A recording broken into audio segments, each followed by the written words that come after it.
I've never been a big birthday person. Even when I was younger, I hated the pressure that came with it. People expecting you to act more excited than you actually felt, pretending the day meant more than it did. My close friends knew that about me. So usually my birthdays were low-key. Dinner with family, maybe hanging out with one or two friends afterward. Nothing loud, nothing crazy. That year, though, I had just turned 19, and for some reason my friends were more persistent than usual. After dinner with my parents, my phone started lighting up. Jay, Carl, and Joey were all texting me at once, insisting we had to do something.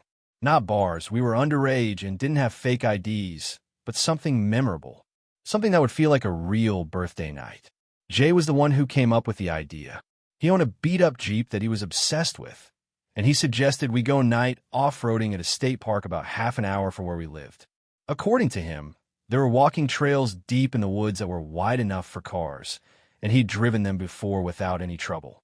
Technically, it wasn't allowed, but after dark the park was deserted. No security, no rangers. It sounded stupid. It also sounded fun. My birthday was in July, which meant the days were long. Even at 9 at night, there was still a faint glow in the sky. We figured we'd be in and out before it got completely dark. Carl brought weed, Joey brought a handle of vodka, and Jay promised he'd stay sober since he was driving. The plan was simple. Drive out, find a spot deep in the woods, hotbox the Jeep, drink a little, and just hang out. Looking back, every bad decision we made that night feels obvious. At the time, it just felt like being 19. The entrance to the state park parking lot was blocked off with cones after a certain hour, but Jay had already explained how easy it was to get around them. Sure enough, when we got there, the place was empty. No parked cars, no patrols. We hopped out, moved a cone, and drove in, watching the road carefully in case headlights suddenly appear behind us.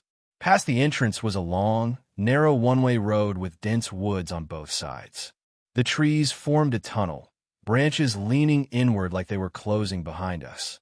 The road eventually opened into a large parking lot surrounded by woods on 3 sides, with baseball fields and a playground on the 4th. It was completely silent. Jay didn't stop. He drove straight across the lot and toward the entrance to the trails. Before pulling onto them, he paused and scanned the area, then turned on his brights. The trails were rougher than I expected. The Jeep rocked and bounced as Jay maneuvered around trees and over uneven ground. In some spots, the path narrowed so much that branches scraped along the sides of the car, making a sound that set my teeth on edge. Jay drove slowly, carefully, clearly familiar with the route. At first, it was fun. When the trail widened and dipped, the ride felt like a cheap roller coaster. We laughed, shouted, and joked about how dumb the whole thing was. Once we were far enough and that we couldn't see any sign of the parking lot, Jay cut the engine and turned off the headlights. The darkness was immediate and complete. Carl rolled a joint, and soon the Jeep filled with smoke. Joey passed around the bottle. Music played softly from Jay's speakers, and for a while, everything felt relaxed. We joked, made stupid birthday toasts, and at one point my friend sang happy birthday as loudly and off-key as possible. That's probably why none of us noticed the sound right away. It was faint at first, almost lost under the music, a high-pitched noise that didn't belong to the woods. When it happened again, clearer this time, all 4 of us stopped talking at once. "What was that?" someone asked.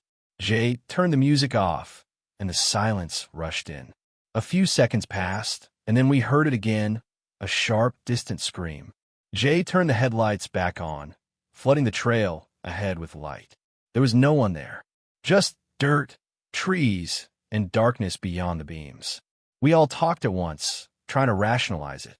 Someone mentioned foxes, how their screams could sound almost human. That explanation was good enough for us. Jay drove further down the trail before stopping again, just in case. From then on, the music stayed low. After a while, the tension faded. We kept drinking, kept smoking. The woods seemed still again. Eventually, I felt the urge to pee. I told the others I'd be right back, opened the door, and stepped off the trail into the trees. I'd barely started when I heard footsteps. They were soft but deliberate, moving through leaves somewhere nearby. I froze, heart pounding, straining to figure out if it was just one of my friends messing with me. I whispered their names. No response. I cut things short and rushed back to the Jeep. I barely had time to tell them what I'd heard before Jay turned the headlights on again. That's when we saw her. She was standing about 10 feet ahead of the Jeep, just off the trail. A woman, maybe in her 20s or 30s, wearing a hoodie with the hood pulled up. She didn't move when the lights hit her. She didn't raise her hands or step back. She just stood there. Jay rolled his window down slightly and asked if she was okay. She didn't answer. Instead, she took one slow step backward, then another, retreating into the woods until the darkness swallowed her completely. For a second, none of us spoke. Then Carl, who had been staring out his window, said something that made my stomach drop. "Guys," he whispered, "we're not alone." I looked around, my eyes struggling to adjust beyond the headlights. That's when I saw them. Shapes between the trees. At least 3 more people, all wearing hoodies, standing just off the trail on different sides of the Jeep. They weren't moving. They weren't talking. They were just watching us. It didn't make sense. It wasn't cold. It was July. There was no reason for anyone to be dressed like that, let alone standing silently in the woods. Carl screamed, and we all turned as one to see a man standing directly behind the Jeep, inches from the rear windshield. The red glow of the taillights lit his face just enough for us to see his expression, blank, emotionless, eyes fixed on us like we were animals in a cage. I screamed at Jay to drive. He didn't hesitate. The Jeep lurched forward, tires spinning as Jay slammed on the gas. We bounced violently over rocks and roots, branches whipping against the windows as the figures disappeared behind us. The trail felt endless, every turn a new opportunity to get stuck or crash. None of us spoke. All I could hear was my own breathing and the engine straining as Jay pushed it harder than he ever had before. When we finally burst out on a pavement through another trail exit, the relief was overwhelming. Jay didn't slow down. He told us we were going straight home, no arguments. The rest of the drive passed in stunned silence. We tried to explain away afterward, telling ourselves it was just a group of people hanging out like we were. But none of our explanations fit. Not the way they stood still. Not the way one of them positioned himself directly behind the car. Not the scream we'd heard earlier. Whatever those people were doing out there, I don't think they expected us. And I don't think they wanted us to leave. I never went back to those woods at night again. Some birthdays are better forgotten. And some reminders that not every celebration is safe stick with you forever. I'll never forget my little sister's 5th birthday, but not for any good reason. At the time, I was 11 years old, and in that awkward phase where you're too old to enjoy kid stuff, but too young to be taken seriously as a teenager. My sister, Emily, was the complete opposite. She loved anything involving princesses, tea parties, and being the center of attention. So when my mom booked her birthday at a local tea room that specialized in princess-themed parties, Emily was ecstatic. The place was an old Victorian-style building converted into a kid-friendly event space. Inside, everything was pastel-colored, pink walls, white furniture, fake chandeliers, and little tables set up with tiny teacups. Staff members dressed as princesses walked around interacting with the kids, and parents lined the walls with their phones out, recording everything. I wanted nothing to do with it. While Emily and her friends were getting glitter makeup and tiaras, I sat alone in the hallway outside the main room, leaning back in a chair and playing on my Nintendo DS. I figured I'd just wait out the party and go home. No one questioned it. My parents were busy hosting, and I was old enough to be left alone for a while. That's when the woman approached me. She looked completely normal, maybe mid-30s. Brown hair pulled back into a loose ponytail, wearing jeans and a light sweater. She smiled warmly, the way adults do when they're trying to seem familiar. "Hey," she said, "you're Gloria's kid, right?" I paused my game. Gloria was my mom's name, and hearing it instantly lowered my guard. "Yeah," I said. She smiled wider. "I thought so. I'm Aunt Sarah. You were probably too little to remember the last time we saw each other." That explanation made sense. My family was big and scattered, and relatives I barely remembered showing up at events wasn't unusual. She talked casually, asking how old I was now, what grade I was in, and if I liked school. Everything about the interaction felt normal, comfortable. Then she told me she had brought a large dollhouse as a gift for Emily. She said it was still in her car, that she could really use some help carrying it inside. As an added bonus, she mentioned she'd brought an extra cake and promised me the first slice if I helped her. Even as an 11-year-old, I knew this sounded wrong. We'd had stranger danger talks at school. I'd watched videos warning kids not to go to cars with people they didn't know. But this didn't feel like that. She knew my mom's name. She knew I was related to Emily. And she was a woman, which, at that age, I automatically associated with safety. So I agreed. We walked toward the back door of the tea room, passing through a narrow hallway I hadn't been in before. The door led directly into a small parking area behind the building. As soon as we stepped outside, I noticed something that made my stomach tighten. Her car wasn't parked. It was idling, positioned awkwardly near the exit, with a man sitting in the driver's seat. The moment I hesitated, Sarah noticed. "Oh, that's Uncle Dennis," she said quickly. "He's just keeping the car running so the frosting doesn't melt. The dollhouse is heavy. Can you hurry?" The way she said it felt rehearsed. Rushed. I stood still. My instincts were screaming now. Why wouldn't Uncle Dennis help her carry it himself? Why keep the car running when there were plenty of empty spots to park? I shook my head and said I didn't want to help anymore. Her expression changed instantly. The warmth vanished. Her smile dropped, replaced by irritation. She stepped closer and reached for my jacket sleeve. "Come on," she said sharply. "Don't be difficult." I yanked my arm away and raised my voice, yelling for her to stop. For a split second, I thought the man in the car was going to get out. He leaned forward, gripping the steering wheel, watching us. My heart was pounding so hard I could hear it in my ears. Then I heard my mom's voice. She and my aunt were calling my name from inside the building. Sarah's face hardened. Without another word, she spun around, jumped into the passenger seat, and the car peeled out of the parking area and disappeared down the street. I ran back inside, nearly colliding with my mom and aunt in the hallway. I told them everything between sobs, what the woman said, how she knew my mom's name, how close I'd been to going to the car. My mom hugged me so tightly I could barely breathe. My aunt immediately alerted the staff, and within minutes the tea room was in chaos. Doors were locked. Kids were gathered into one room. Parents were told not to leave. The police arrived shortly after. I gave them as much detail as I could remember. What Sarah looked like, what the car looked like, the man's face. They took it seriously, which scared me more than anything else. One officer explained that predators often scope out birthday parties and family events because kids are distracted and parents are busy. The worst part was realizing Sarah knew my mom's name. To this day, we don't know how. The police promised they'd follow up, but we never heard anything after that night. No arrests, no suspects, just silence. The party ended early. Emily never understood why, and my parents never told her. They didn't want to scare her, but it changed everything for me. I stopped trusting unfamiliar relatives. I stopped assuming adults were safe just because they smiled. And every birthday after that, I watched the crowd more closely than the candles. Because sometimes the scariest guests are the ones who seem like they belong. My uncle was the kind of person everyone in the family envied. He was wealthy, single, and owned a massive house right on the water, the kind of place that felt more like a resort than a home.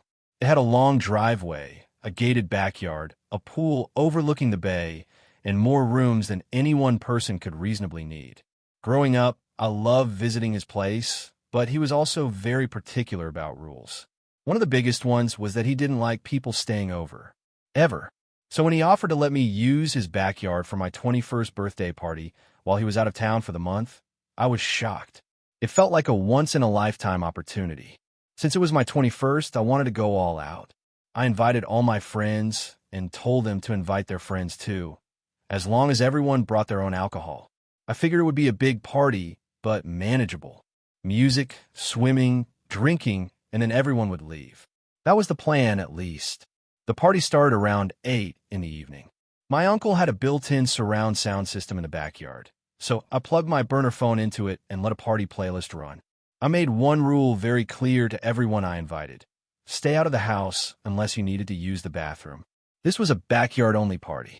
Within an hour, I realized things were getting out of hand. People I didn't recognize were walking through the side gates in groups. Some looked familiar enough that I assumed they were friends of friends. Others I had never seen before in my life. By the time it was fully dark, there had to be at least 80 people crammed into the backyard. That's when the anxiety set in. I tried to keep an eye on the house, watching who went in and out. But it was hard. People kept stopping me to take shots, sing happy birthday, or drag me into conversations. Every time I turned my head, someone else was walking toward the back door. By around midnight, the party started thinning out. And then the police showed up. Multiple neighbors had complained about the noise. They were calm about it, but firm. The party was over. Everyone had to leave. I went around telling people to get their stuff and head out. Most of them listened.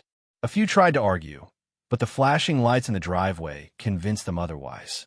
Within half an hour, the backyard was nearly empty. Nearly. There were about 10 of us left by the pool, finishing drinks and talking quietly. One by one, they left too, until it was just me and my friend Rob. Rob was beyond drunk. He could barely stand, slurring his words, insisting he was fine while clearly not being fine. I remember my uncle's rule about no one staying over, but I honestly didn't think it would hurt if Rob crashed on the couch. I couldn't send him home like that. I walked him inside, locked both backyard gates, and then locked the back door behind us. Rob collapsed onto the living room couch almost immediately. I checked the downstairs bathroom. Other than a few empty cans on the counter, it wasn't too bad. Cleanup could wait until morning. I figured Rob would help once he sobered up. The house felt massive now that it was quiet. I went upstairs, passing through the grand foyer with its twin staircases and open balcony that overlooked the front entrance. Even drunk, I remember thinking how eerie the place felt without music or people. Too quiet, too empty. I went into one of the guest bedrooms and fell asleep almost instantly. About an hour later, I woke up feeling sick. The room was spinning, my mouth tasted like alcohol, and my stomach twisted painfully. I stumbled into the upstairs bathroom and threw up. Afterward, I splashed water on my face and stepped back into the upstairs balcony area. That's when I heard footsteps. They were slow, deliberate, coming from downstairs in the foyer. At first, I smiled weakly and called out Rob's name, assuming he'd woken up and was wandering around. I leaned over the railing and looked down into the dark foyer. There was a figure standing there. They stopped moving the moment I spoke. I couldn't see their face. The house lights were off, and the only illumination came from moonlight filtering through the windows. But I could feel them looking up at me. I stood frozen, my heartbeat pounding in my ears. Then I heard something else. Snoring. It was coming from the living room. Rob was still asleep. The realization hit me all at once, sending a jolt of fear through my body. There was someone in the house who wasn't supposed to be there. I tried to stay calm. I called out again, asking who it was, pretending I thought they were just another guest who had passed out somewhere earlier. There was no response. Instead, I heard more footsteps, this time coming from the kitchen.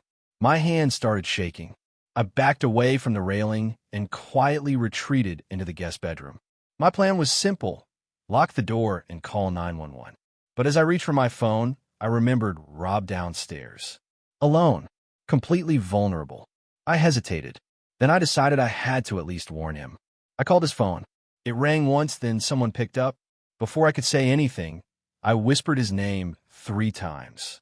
All I heard on the other end was breathing. Slow, controlled. I hung up immediately and called 911. I whispered to the operator, explaining that someone was inside the house. As I spoke, I heard the doorknob to the bedroom twist. Once, twice, then a soft knock. The operator told me not to announce that I was on the phone. When I asked about my friend downstairs, he paused before saying that if the intruder thought Rob was asleep, they likely wouldn't harm him. That answer didn't make me feel better. All I could do was wait. The footsteps moved away from the door. I heard drawers opening downstairs. Cabinets. Soft thuds. Someone moving with purpose. Eventually, the operator told me officers were arriving. They tried the front door first, then the back. The intruder, or intruders, had left the back door unlocked. When police told me it was safe to come out, my legs felt weak. I went downstairs with them and woke Rob, who was confused and barely able to understand what was happening. The police searched the entire house. They didn't find anyone. Nothing seemed out of place, but I didn't know what was supposed to be there. It wasn't my house. My uncle didn't leave valuables lying around. Before leaving, The officers said they'd keep a patrol car on the block for the rest of the night. I didn't sleep again. A few days later, my uncle called me.